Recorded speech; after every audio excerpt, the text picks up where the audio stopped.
हम सब में से शायद ही कोई ऐसा हो जिसने कभी टिक टॉक के बारे में ना सुना हो।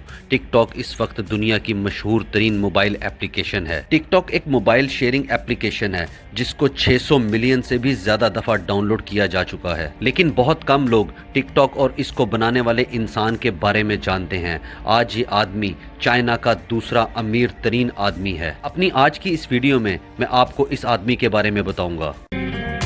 टिकटॉक को बाइट डांस कंपनी ने बनाया था। ये वही कंपनी है जिसका फाउंडर और सीईओ ज़ैंग यिमिंग है। ज़ैंग इस वक्त तकरीबन 40 साल का है।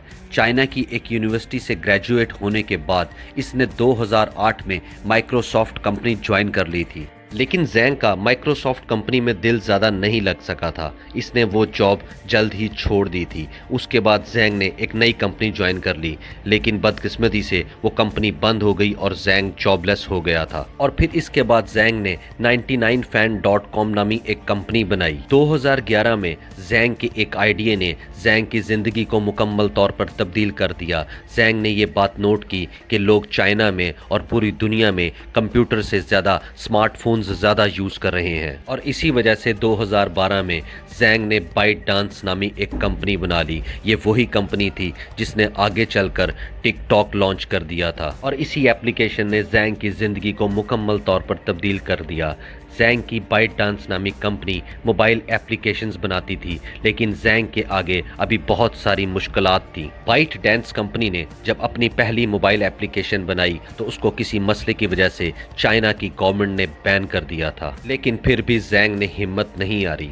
ज़ैंग एक ऐसी मोबाइल एप्लीकेशन बनाना चाहता था जो चाइना के लोगों को पूरे दिन की इंफॉर्मेशन उनके मोबाइल स्क्रीन पर दे। ज़ैंग ने बहुत कोशिशें की और इसने कई इन्वेस्टर्स से बात की कि वो इसको मोबाइल एप्लीकेशन बनाने के लिए पैसे दें, लेकिन ज़ैंग को हर जगह से इनकार ही मिलता था। ज़ैंग एक हिम्मत वाला इंसान था। इसने फिर भी हिम्मत नहीं हारी। एक अच्छी खासी माइक्रोसॉफ्ट की नौकरी छोड़कर ज़ैंग अब धक्के खा रहा था।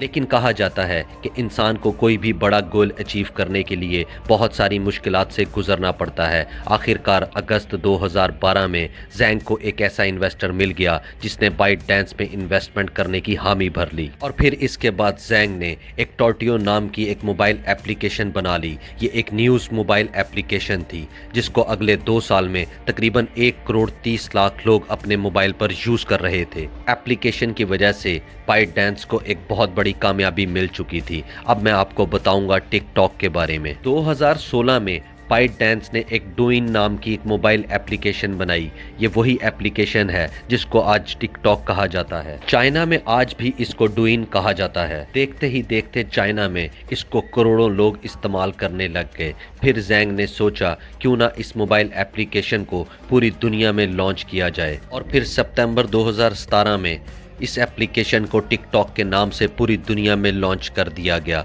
कुछ ही महीनों में टिकटॉक पूरी दुनिया में बहुत ज़्यादा मशहूर हो गई और इसको हर मोबाइल में इस्तेमाल किया जाने लगा। लेकिन चाइना में लोग आज भी इसको डुइंग के नाम से ही इस्तेमाल कर रहे थे। उसके बाद नवंबर 2017 में म्यूजिकल.ली नामी कंपनी ज़ैंग ने $1 अरब में ख़रीद ली। उसके बाद ज़ैंग ने म्यूजिकल.ली और टिकटॉक को आपस में मर्ज कर दिया, यानी कि अब पूरी दुनिया में टिकटॉक का कोई भी कंपटीटर मौजूद नहीं था। अब यहाँ पर हैरान कुन बात ये थी कि ज़ैंग का अपना कोई भी अकाउंट टिकटॉक पर मौजूद नहीं था, क्योंकि ज़ैंग को लगता था कि सिर्फ यंग जनरेशन ही टिकटॉक को यूज़ करेगी, और ज़ैंग अब बड़ा हो चुका है। लेकिन इसने अपने ऑफिस के हर एम्प्लॉय के लिए ये शर्त रखी हुई थी कि वो लोग अपना अकाउंट टिकटॉक पर लाजमी बनाएं, और अपनी हर वीडियोस पे बहुत सारे लाइक्स लाना भी ज़रूरी होते थे। कम लाइक्स की वजह से इन एम्प्लॉयज को अपने ऑफिस में ही पुशअप्स भी करने पड़ जाते थे।